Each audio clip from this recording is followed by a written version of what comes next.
காஞ்சிபுரம் வரதராஜ பெருமாள் கோவிலில் உற்சவர் வரதராஜ பெருமாள் ஆனி மாத கருட சேவையில் தங்க கருட வாகனத்தில் பச்சை பட்டுடுத்தி சிறப்பு அலங்காரத்தில் பக்தர்களுக்கு அருள்பாலித்தார்.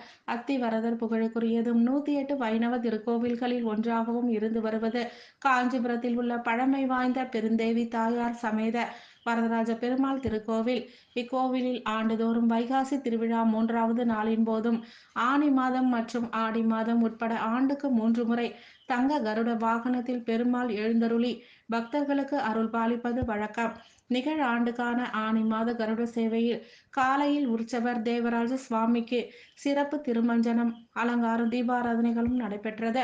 மாலையில் பெருமாள் கண்ணாடி அறையில் இருந்து வாகன மண்டபத்திற்கு வந்து தங்க கருட வாகனத்தில் பச்சை பட்டுடுத்தி அமர்ந்தும் முத்து தொப்பஹாரம் என்ற முத்து கிரீடம் அணிந்தும் தங்க ஆபரணங்கள் மலர் மாலைகள் அணிந்தும் பக்தர்களுக்கு சிறப்பு அலங்காரத்தில் அருள்பாலித்தார்.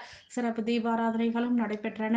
விழாவில் காஞ்சிபுரம் மாவட்ட ஆட்சியர் கலைச்செல்வி மோகன் கலந்து கொண்டு சுவாமி தரிசனம் செய்தார்.